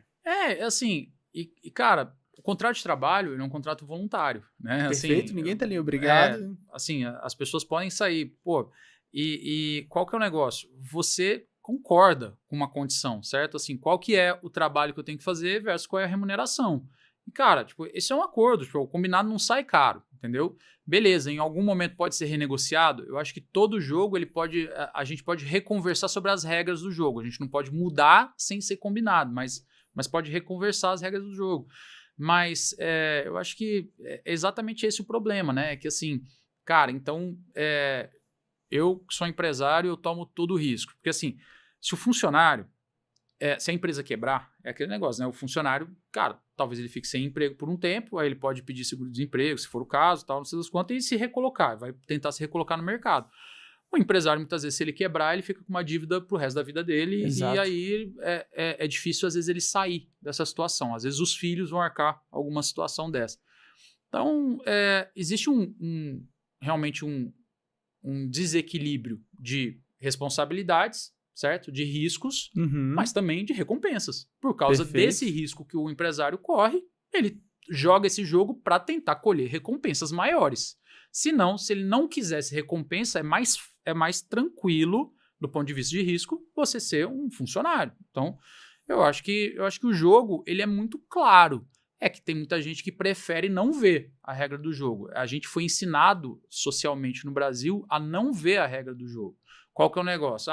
O empresário malvado, explorador, e tem um funcionário, coitado, oprimido. Só que assim, é um jogo que é combinado, certo? E ele tem que ser combinado, e as regras têm que ser claras. Só que parece que não fica tão claro. E falando assim, parece que o empresário ele tem a liberdade de botar a regra do jogo lá embaixo e o funcionário aceitar. Nada, nossa taxa de desemprego é baixa, tem um monte de gente boa. Se tiver gente boa, ela consegue emprego hoje em dia. Cara, eu vou te dar uma métrica que vocês como fazem seleção, né? Você tem essas métricas de cabeça, mas assim, é isso. Uma vez eu fui fazer uma seleção para uma vaga e eu não consegui preencher. A gente fez uma seleção para uma vaga que precisava de uma certa capacitação e tinha pré-requisito de falar inglês fluente. E, cara, a gente recebeu numa primeira rodada, 200 e tantos currículos. Aí a gente filtrou, tal, realmente um monte de gente não atendia as capacitações, tal, filtramos para perto de 100 currículos. E aí a gente pegou e mandou uma mensagem em inglês para a pessoa agendar uma entrevista em inglês para a gente poder avaliar o nível, né? Porque falar inglês fluente era pré-requisito. Essa pessoa ia falar com empresas de fora do Brasil. Tem brasileiro que fala nem português fluente, né? Português intermediário avançado. Dos cerca de 100 currículos que a gente tinha filtrado, só 3 responderam. Entendeu? Então, assim, ou seja, existia, além das pessoas não estarem capacitadas, elas mentiram no currículo, entendeu? E aí, beleza, cara, a gente tinha vaga, a gente tinha uma oportunidade de contratar, de pagar bem, porque o mercado paga mais por quem fala inglês fluente. As pessoas não percebem ainda. Eu sei que os salários de vocês são super competitivos. Exato. Então, assim, a gente recebeu 3 respostas para marcar a entrevista. Os 3 marcaram. Um cancelou na véspera porque não estava se sentindo confortável, achou que não ia ir bem. O nível de inglês dele, na verdade, não era fluente, então ele caiu fora na véspera. Os outros 2, a gente entrevistou, eles realmente estavam capacitados, falaram inglês perfeito. Fomos para uma entrevista depois técnica sobre as capacidades que eles iam desenvolver. Escolhemos um, fizemos a proposta, ele aceitou, numa quinta-feira, para começar na segunda-feira seguinte. Aí no domingo ele ligou dizendo que não tinha desistido da vaga. Então, assim, isso que a gente perguntou qual era a pretensão salarial dele. A vaga oferecia 2,5 vezes a pretensão salarial dele. Uai. Certo? A gente pegou e falou, é que eu estava também num outro processo seletivo e optei pela outra empresa. Então, assim, isso mostra diversas coisas. Primeiro, falta de capacitação. As pessoas mentem, as pessoas não estão preparadas para o mercado de trabalho, não se capacitam, é difícil achar gente boa.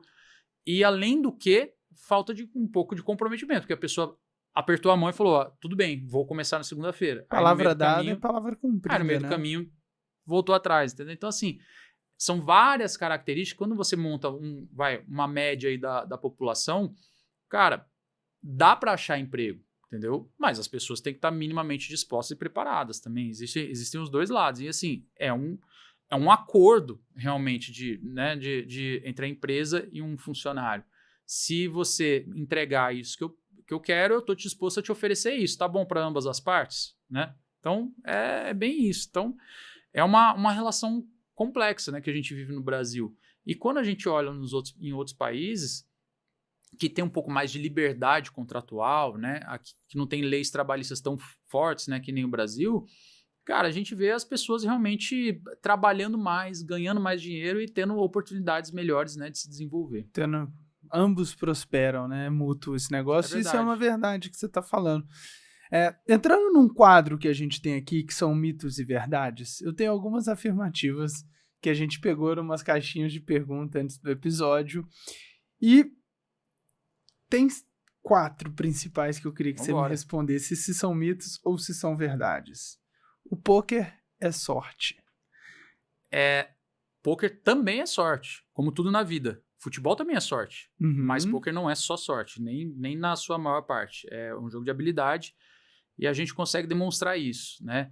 Então, assim, se eu pegasse um cara que gosta de futebol, lembrar da Copa de 94, Roberto Baggio, certo? Nome querido para nós brasileiros, só que ele era top 3 do mundo, naquela época lá. Não tinha como imaginar que ele ia fazer Alguém consegue dizer que ele é um mau jogador porque ele chutou para fora? Sem chance. Foi azar. Sei lá se a chuteira dele pegou errado, se a bola pegou num montinho de grama e tudo mais. Deu azar, cara. Deu azar e a gente levantou a taça, beleza? Então, assim, na vida tudo tem sorte e azar, tudo tem acaso, tudo tem aleatório, tem eventos aleatórios que acontecem. O pôquer também, só que o pôquer tem muita habilidade. Eu conseguiria mostrar aqui diversos tipos de estudo, diversas argumentações para isso, mas a gente inclusive já conseguiu até comprovar na justiça brasileira, né? O tanto que o pôquer não é um jogo de azar, porque não é a sorte que influencia realmente no longo prazo os resultados. Empreendedor de sucesso não pode ter medo. Não, é mito. Cara, a gente tem medo pra cacete o tempo inteiro. Cara, tudo que a gente faz, a gente tem medo. E se não tiver medo, é a pior coisa que pode acontecer. Porque se você não tiver medo, você não sabe, você não coloca limites, entendeu? Pra tua ambição. Então, você precisa ter medo para você tomar riscos calculados. Então, cara, a gente tem um monte de medo e a gente olha as coisas que nos dão medo, tenta medir qual é o tamanho da bronca, qual é o tamanho do problema e ver se a gente quer enfrentar aquele problema ou não. Cara, é que nem escola, né? Você via lá o moleque que tá te enchendo o saco, deixa eu ver o tamanho daquele moleque lá, eu aguento? Se a gente tiver que sair na mão, eu aguento a bronca, entendeu? Então, é risco calculado. Aí você vê se você xinga ele ou não, entendeu?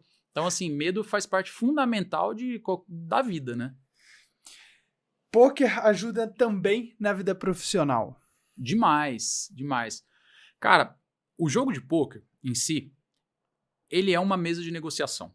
Ele é uma rodada de negociação. Então, fazer aqui, ó, pôquer, aula 0 de pôquer, tá? O que é o pôquer, na verdade? Você tem uma mesa ali que as pessoas têm ficha. O que são as suas fichas ali? Ele é o seu poder econômico de influenciar os seus oponentes. Então, você usa as suas fichas para influenciar o seu oponente a tomar decisões piores que a sua, a errar. Você quer que ele erre, porque quando ele erra, você acumula mais fichas do que ele. Então, pôquer é uma jogada de negociação em que a cada vez que o baralho é redistribuído, a posição muda. Quem começa a falar, quem é o último a agir. Então, você tem ali concorrentes no mesmo mercado que, às vezes, você tem que lançar um produto antes, às vezes você vê o que todo mundo lançou para você escolher lançar o teu, entendeu? E aí você toma a sua decisão baseada em informações incompletas, tá? Então, assim, cara, pôquer é o dia a dia do empresário. A verdade é essa. Você nunca tem informações 100% completas. Você tem pedaços de informação que você vai pensando para tomar suas decisões em relação ao seu mercado, aos seus produtos, à sua rotina e tudo mais. Então, o pôquer ele ensina diversas coisas.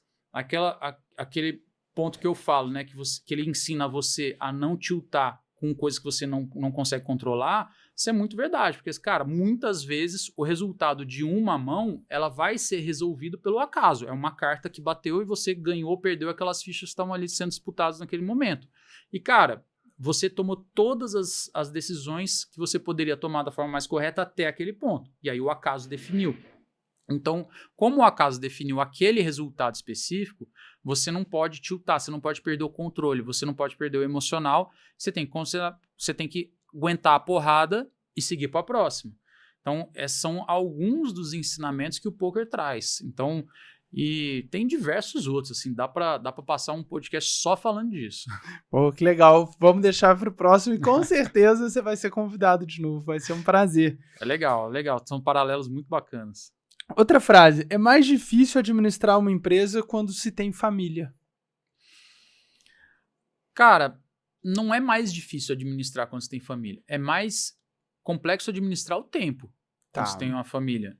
Eu acho que o tempo realmente começa a ser uma coisa que você tem que usar ele com muito mais inteligência, com muito mais planejamento. Quando você não tem filho, quando você não tem criança em casa, você não tem que levar no pediatra, você não tem que levar na escola, você não tem que fazer todas as outras atividades, né, para estar junto da criança, cara, você tem diversas possibilidades, né? Se você quiser ficar, que nem, cara, eu e a Lara, a gente já ficou dias de ficar no escritório até 2, 3 horas da manhã, e no outro dia acordava, sei lá, mais tarde e tal. Quando você tem uma rotina com família, muda um pouco as prioridades. Perfeito. Então, você tem que... Criam-se algumas travas na sua rotina que você tem que escolher se você quer aderir a elas ou não, entendeu? E aí é muito pessoal. Tem gente que vai aderir, tem gente que não. Fala, cara, eu quero continuar do mesmo jeito e, sei lá, vou dar meu jeito para minha vida funcionar dessa forma. Mas eu acho que não é que é mais difícil administrar ou gerir uma empresa. Eu acho que é mais desafiador gerir o tempo. E esse é um dos recursos mais escassos que hoje a gente tem, né? Exato, mas não é impossível. Uma dúvida, agora voltando para o nosso bate-papo, quais são os próximos próximos passos do poker no Brasil? O que você acredita que ainda falta evoluir aqui? Assim, o poker ainda é muito nichado, né? Assim, acho que não furou a grande bolha, assim. Tem muita gente que não sabe nem que existe, não sabe o que é. Então, a gente conseguiu, ao longo dos anos, mudar a percepção social. Então, assim, cara, em toda grande cidade, as pessoas sabem que poker existe.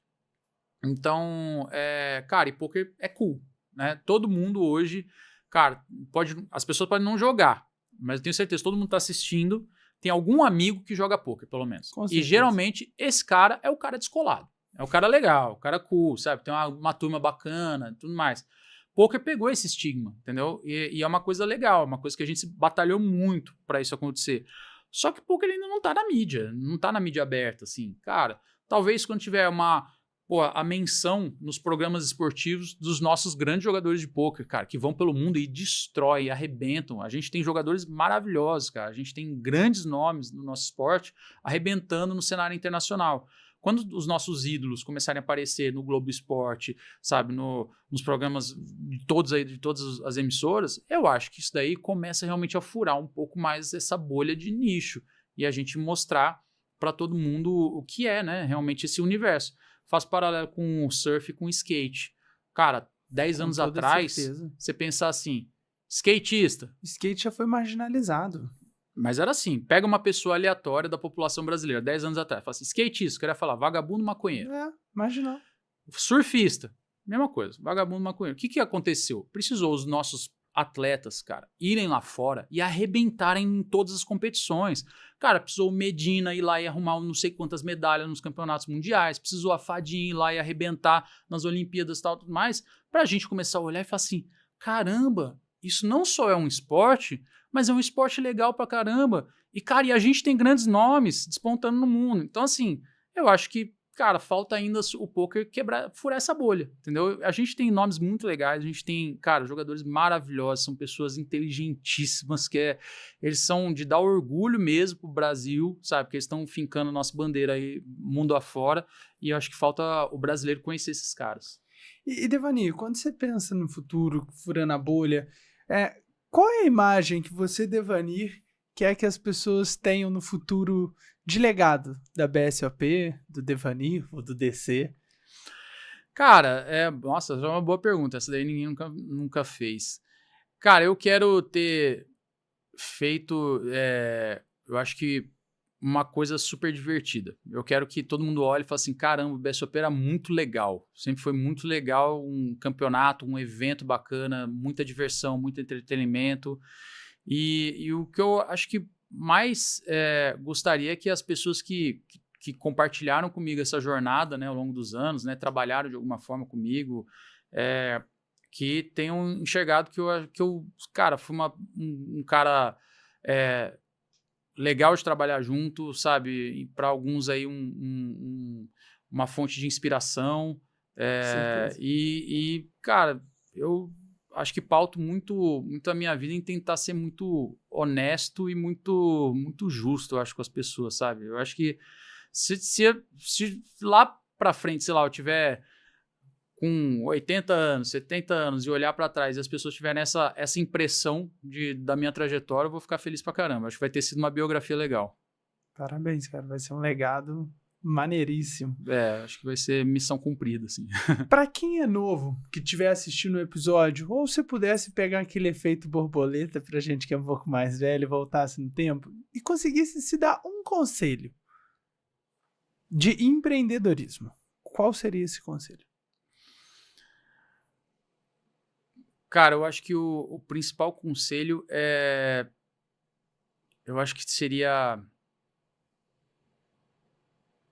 aprender que as pessoas ao seu redor são muito necessárias.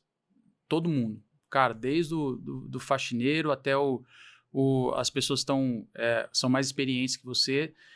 A gente, quando é jovem, isso é natural, né? Todo mundo que é jovem acha que é indestrutível, que sabe pra caramba, sabe mais que os pais, que sabe, o que meu avô tá falando, ele não faz a mínima ideia do que eu tô vivendo. A época dele era diferente. A época dele era diferente, então assim, os nossos, cara, os empresários com quem eu tive contato, cara, o Igor, que foi muito meu mentor, né, que foi CEO do BSOP durante muito tempo, muitas vezes eles falavam coisas e eu me achava dono da verdade. Então, eu acho que eu falaria para mim mesmo assim, cara, para e escuta um pouco mais, porque teve gente que já apanhou para ter essa lição, entendeu? E eu acho que esse é uma coisa importante, assim, a gente sempre acha que é difícil olhar no espelho e realmente tomar um raio-x realmente honesto de nós mesmos, né? E especialmente quando nós somos jovens, a gente acha que é indestrutível, que sabe de tudo, que já tá assim, masterizei o mundo, masterizei a vida, né? Com 20 anos todo mundo acha. E, na verdade, a gente, cara, tá no começo de uma jornada, né?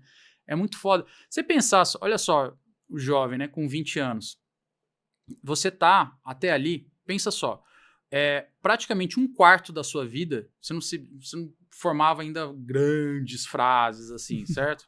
Você não sabia fazer conta, certo? De 1 mais 1. Não escrevi o nome. Exato. Durante mais da metade da sua vida, até aquele ponto, cara, você não conseguia escrever um texto, sabe? Você tava começando a escrever realmente, tudo mais. Cara, na outra metade, você passou a, talvez, se aprofundar mais em alguns conceitos e tal. Se você parar para pensar que hoje em dia a expectativa média de vida do brasileiro está acima dos 70 anos, cara, você não viveu nenhum quarto ainda da sua vida e das quais, tipo, metade do que você já viveu não vale para sua vida profissional, para o seu aprendizado. Perfeito. De verdade. Entendeu? Então é muito pouco tempo, cara. Então a gente fica se arrogando de conhecimento que a gente ainda não tem, né? Aí vem a arrogância, né? Então, cara, eu acho que faria isso. Eu daria o conselho de ouvir um pouco mais, prestar muita atenção nas pessoas que estão ao redor, porque todo mundo ensina alguma coisa, cara. A copeira, a faxineira, o porteiro, todo mundo tem algum ensinamento para dar. E se a gente tiver de olhos abertos e ouvido em pé, a gente consegue aprender muita coisa. Isso é legal porque quando você pega um jovem de 20 anos entrando no mercado, que já trabalha 2, já acha que tem Exato. Ciência do mercado de trabalho, você compara já com um de 25, por mais que esse de 25 seja muito jovem, ele já tem 5 anos a mais, o outro tem 2. Então assim, ele tem triplo, mais 3,5 vezes o tempo de mercado de trabalho. E aí você pega um jovem de 30 ainda, cara, ele já tem quase 6, ele tem 6 vezes mais tempo de mercado e ainda é muito novo. É que pensa só, se você pensar em termos percentuais, cara, o cara de 25 anos que trabalha 5, cara, ele já trabalhou 20% da vida dele. O cara que tem só 2 anos de trabalho, entendeu? Ele trabalhou só 10% da vida dele. Então, assim, cara, é muita diferença, Quando você pega, tipo, e ouve um conselho, às vezes, de um cara que ele tá com, sei lá, 50 anos, entendeu? E faz 30 que ele trabalha, assim, irmão, ele já trabalhou mais da metade da vida dele. 60% da vida dele foi trabalhando. Você não acha que você tem que ouvir um pouco, parar um pouco e ouvir? Que esse cara já apanhou, entendeu? Esse cara já apanhou, já tomou rasteira, já, sabe, já teve que levantar de novo e tudo mais. Então, assim, eu acho que isso é muito importante. Você gosta de ler? Gosto. Hoje em dia, esse último ano, assim, eu li até menos do que eu gostaria, mas eu leio bastante. Você já leu sou aquele muito curioso, livro cara. Extreme Ownership, eu acredito, do Li, Joko, li. né? Aquele é um livro Adoro esse incrível, né? Em Incrível. português é Responsabilidade Extrema, né?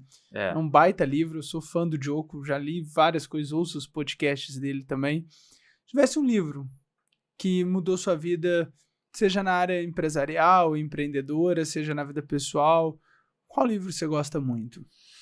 Cara, eu acho que tem 4 livros que eu sempre me lembro, porque eu acho que eles foram muito legais mesmo. Esse, o Extreme Ownership, eu acho que é muito legal. Ele me deu... Cara, mudou bastante a forma de pensar as coisas. Eu acho que o outro é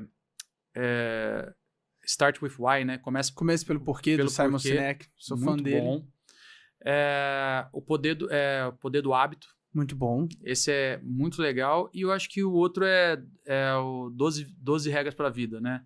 Nunca li. Jordan Peterson. Esse ainda não li. 12 Inclusive, Rules ele tá of pra vir Life. no Brasil, né? É, Já veio. Já veio. Esse eu gostei muito também, achei muito legal. Cara, assim, teve diversos livros que eu acho que não tem assim, não tem uma bala de prata, né? Cada livro, tem vários livros que eu me identifiquei, teve livros que eu parei no meio, que eu achei que não tava numa pegada muito boa, tal. Esse foi um, cara, tem um outro que é o Mindset, que eu achei muito legal. Então, assim, e outra, eu busco tentar, cara, extrair realmente os pontos que eu acho que vale a pena, assim. Tem gente que, às vezes, que quer ler um livro e quer, assim, falar, não, então, assim, se eu vou ler esse livro, então é de A a Z, eu tenho que, sei lá, que tem que virar doutrina. Eu acho que nem sempre tem que ser assim. Eu tento extrair coisas que são positivas. Eu acho que um dos que eu mais extraí coisas legais foi realmente o Extreme Ownership, lá do Joko. Eu achei muito bom mesmo. Legal. Lá no início do episódio eu te falei que eu gosto muito de esporte. Sim. E um dia eu sonho muito ainda em trabalhar com esporte. E em um momento mais delicado da minha vida, eu pensei... algumas vezes eu já pensei em desistir. Já te falei que a vida não foi fácil assim para chegar aqui. E eu li esse livro, que é A Marca da Vitória, do Phil Knight, que é a história da Nike. E todo convidado que vem aqui no podcast, a gente sempre presenteia com um livro, porque é algo que eu acredito que realmente é importante. Cara, obrigado. E assim, esse eu ainda não li. Que bom que eu acertei. E vai ser um prazerzaço ler também. Eu adoro ler. Cara. Ele conta a história da Nike. E, bicho, ele passou muito perrengue. Tanto de vezes que o Phil Knight tinha para desistir, que ele não desistiu, que ele foi resiliente, que ele tomou riscos calculados. É muito legal. Eu acho que vai ao encontro de tudo que você falou aqui hoje. E assim, hoje em dia, a molecada que está entrando no mercado de trabalho, eu acho que tem que olhar um fator, né? Assim, nós somos muito bombardeados de informação o tempo inteiro e tem muita gente bem-sucedida no mundo todo e tudo mais. E o que a galera tem que entender é que realmente nada se constrói, nada que seja realmente grande, de valor, sucesso, nada se constrói do dia para a noite. Então, assim, cara, a Nike com certeza é um exemplo disso. Então, você pode pegar, cara, qualquer ídolo que qualquer pessoa tem. Sei lá, o seu pode ser de esporte, pode ser de música, pode ser do cinema e tudo mais. Cara, foi muito, sabe, suor, sangue, lágrimas para chegar até onde foi. Então, você pode pegar... Cara, eu gosto muito de música. Então, cara, você pode pegar qualquer músico que teve muito sucesso. Cara, os caras tiveram uma trajetória que, assim, o talento pode ajudar. Claro. Certo? Só que você pega, cara... eu gosto muito de Guns N' Roses, cara. Então, legal. Assim, o guitarrista do Guns N' Roses, o Slash, cara, ele é talentoso. Com certeza o talento ajudou. Só que o cara, enquanto estava todo mundo na escola... fazendo um monte de coisa, indo brincar, indo, sei lá, para o shopping paquerar, o cara passava 6 horas por dia praticando, entendeu? No violão, na guitarra. E o dedo doía muito no início, entendeu? Com certeza. Então o cara ele deixou, talvez, de ter alguns outros momentos de prazer, se dedicando naquilo que era um prazer para ele, entendeu? E hoje o cara realmente virou um dos grandes guitarristas da história. Então, assim, é só um exemplo de que, cara, não tem como você construir alguma coisa que realmente impacte sem muito trabalho, sem muito esforço, sem muita dedicação.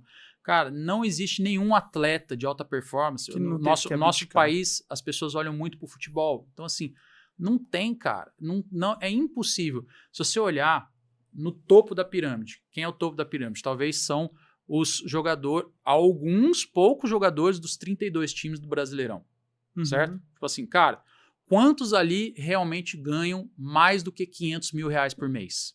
Cara, conta nos dedos das mãos. Tá bom, dentro do Brasileirão inteiro, quantos ganham acima de R$50 mil por mês? Já diminuindo mais. Tem mais. Agora você fala assim, cara, no Brasil, quantas pessoas se dedicam ao futebol e ganham até R$3 mil por mês? Tem um monte. Tem um monte de gente, cara, que quer se dedicar, joga em times de várzea e tudo mais, e às vezes nem recebe por isso. Então, assim, e o cara tem o mesmo sonho, entendeu? Tem o sonho de ser um Neymar um dia, de ser um Ronaldo, de ser um Rivaldo e tudo mais. Só que, cara, não é todo mundo que vai conseguir e precisa ter muita resiliência, muito esforço, muita dedicação. É uma jornada de muito suor, de muita porrada, entendeu? Então, eu costumo falar que o esporte é muito injusto ainda, né? Assim, a vida do empreendedor, se você foi vai ser o segundo maior evento de pôquer do mundo, tá tudo bem, tá ótimo. Mas se você é o segundo corredor numa Olimpíada, a pessoa já nem lembra de você. Se você fica em segundo numa natação por milésimo de segundo, também não tem mais tanto valor, né? O mundo do empreendedorismo, a gente pode várias pessoas ganhar, mesmo não tendo ficado em primeiro lugar. É verdade. E o futebol, você deu um exemplo lindo, porque, cara, é uma pirâmide que você tem o pico do pico do pico ali, que é glamuroso, que é majestoso, que é sensacional, mas a base, quase todo jovem menino tentou ser jogador de futebol. Quis. Exato. Falou em algum momento na infância, eu vou ser jogador de futebol. Só que aí a gente sabe quantos que deram certo. É, né? Muito difícil. Porque tem um lado do talento, tem um lado da dedicação, tem a somatória de diversos fatores. E tem um pouco de sorte também. Um dia o cara tem que estar no lugar certo, na hora certa, que vai um olheiro olhar se ele for realmente bom, entendeu? Então, tem realmente todos os fatores para chegar na elite de qualquer coisa. E com um mundo, com a vida de trabalho, de empresário e tudo mais, não é diferente. Bom, Devani, eu quero te agradecer muito pelo papo de hoje. Eu queria continuar demais. Aqui conversando contigo. Como as pessoas podem encontrar você e a BSOP nas redes sociais? Cara, o Instagram do BSOP, né? BSOP Oficial. E o meu pessoal é DC BSOP, né? DC Devanir Campos, BSOP. E, cara, eu tô sempre lá, assim, eu posto muito pouco. Hoje em dia, eu sou uma das pessoas, eu sou terrível para redes sociais. Eu esqueço, cara, esqueço mesmo. Aí a Lara fica brava comigo, ela fala, pô, você tem que lembrar, posta umas coisas aí, pô, é importante e tal. E eu esqueço, eu sou ruim nisso, é um dos aspectos que eu preciso melhorar, mas tô sempre lá, muita gente manda dúvida, eu sempre respondo, então posso demorar um pouquinho, mas eu respondo. Em setembro, tem algum evento do BSOP? Em setembro a gente faz um evento fechado aqui em São Paulo, que é só para convidados, para os nossos melhores clientes. Aí em outubro tem a próxima etapa do BSOP, no comecinho de outubro, se não me engano começa no dia 3 de outubro, em Foz do Iguaçu. Legal. E depois em novembro, a partir do dia 14 de novembro, aqui em São Paulo, WTC Sheraton, na grande final do campeonato, BSOP Millions. E é um evento aberto, todo mundo pode conhecer, pode ir lá, pode entrar. Eu Sheraton ali perto da Berrini, Nações Unidas. Ali, isso. Né? Então assim, muita gente fala, pô, mas paga quanto para entrar? Cara, para você ir lá conhecer, visitar, ver os grandes nomes ali disputando, não paga nada. Só paga se você quiser se inscrever realmente em alguma das competições. Que legal. Bom, pessoal, muito obrigado por estar conosco em mais um episódio do podcast Rumo à Excelência. Vocês podem me encontrar nas redes sociais, Gustavo_Arantes_ ou através da Captas, no nosso Instagram, captas.io, ou no site www.captas.io. Muito obrigado e até a próxima. Tchau, tchau.